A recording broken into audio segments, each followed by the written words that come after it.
So, what do online searches tell us about what's hot for Halloween? Welcome to another Techstination interview. I'm Fred Fishkin. We're glad to have with us Google Trends expert Molly VandenBerg. Hi, Molly. Hi, Fred. Thank you for having me. Well, here comes Halloween. That means fun and spooky stuff, and of course, costumes. What do searches on Google tell us about what costumes are most popular this year?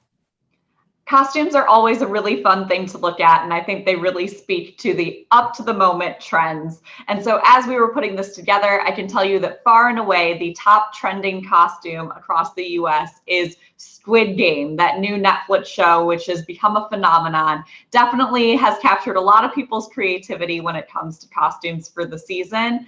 It's also followed up by Gorilla, Britney Spears, Venom, and Carnage as well.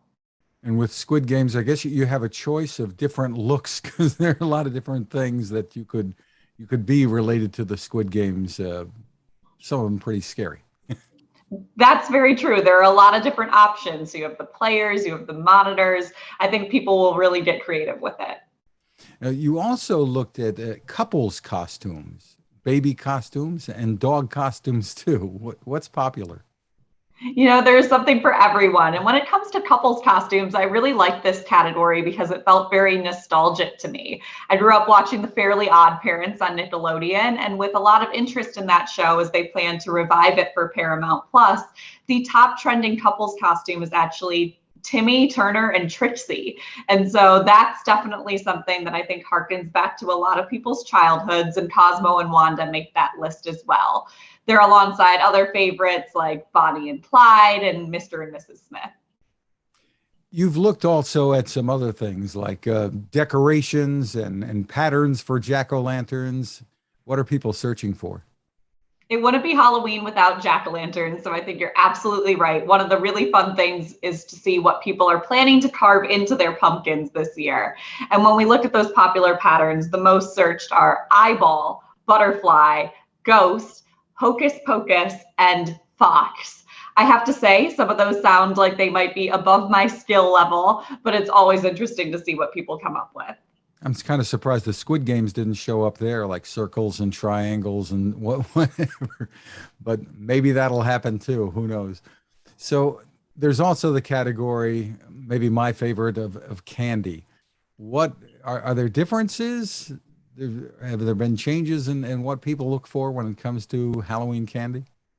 Candy is my favorite thing about Halloween too. And one thing that we thought would be kind of fun to look at is whether certain parts of the country were searching for M&Ms or candy corn more. And I can tell you that most states currently are searching for candy corn more so than M&Ms, both of which are Halloween favorites. But when it comes down to it, I think that a lot of people love the treat that they can only get their hands on one time of the year. And that, of course, is candy corn. Well, right. And you got to make sure, I guess, these days that it comes in like small individual bags or something like that. You don't want the loose stuff that was so popular when I was a kid anyway. That's very true. Top of mind for a lot of people is still safety and making sure that they're approaching their celebrations with a lot of caution. And like you said, individually wrapped things I think are always popular for Halloween, but especially in these candies that, like you said before, used to be more communal. I think people will be portioning them out to make sure that everyone stays safe. And of course, Halloween also reflects on our entertainment choices. So tell us what people are looking for when it comes to movies and entertainment this time of year. Everyone has a favorite spooky movie, and when we look at the top searched ones, they're perhaps unsurprising. The top one is the 1978 version of Halloween. Of course, there have been many iterations since then, but it's still a favorite, as well as Friday the 13th, Hocus Pocus, Nightmare on Elm Street, and my personal favorite, Halloween Town. Well, it's going to be a fun Halloween despite the pandemic. Hopefully people will get to get out there, have the kids trick or treating and whatnot. And it happens on a weekend this year, which is a nice thing for a lot of people. Absolutely. I think that so many folks are looking for a reason to celebrate, and I think that everyone can find a way to do so that's comfortable and safe. So hoping that everyone has a very happy Halloween. Same to you, Molly. Molly VandenBerg, thanks for taking the time with us. Thank you so much for having me.